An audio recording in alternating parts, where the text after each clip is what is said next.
Hey guys, welcome back to HelpClick. In this video, I'll be showing you, or will be discussing with you, how to block redirect site in Chrome Android.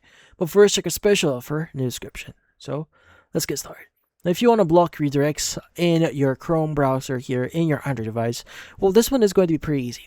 Now, the first thing that you want to do is you want to go ahead and open up any browser here. So, in this case, Chrome. So, this is where we want to fix the issue. And at the top right, you want to go and click on the three-dotted icon. And you want to go access settings.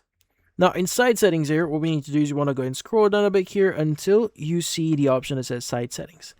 Now, inside settings here, or site settings, you want to look for something really specific. So in this case, you want to go and scroll down a bit here until you see the section for pop-ups. Now, it's going to be at the very bottom, so you may need to scroll down a bit more in order for you to see it. But once you do see that, you can go and just click on it. Now, from here, just go and choose intrusive ads for now.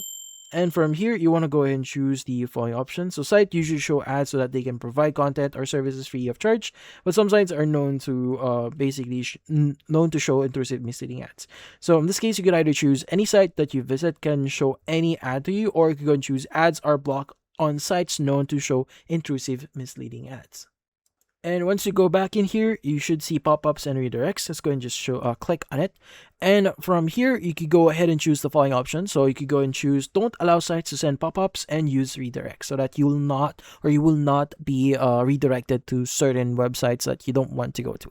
But yeah, so once you've done that, you go and just go back here, start browsing again, and you should be pretty much good to go. And that's about it. If you found this video, hopefully hit the like and subscribe button, and watch our next video.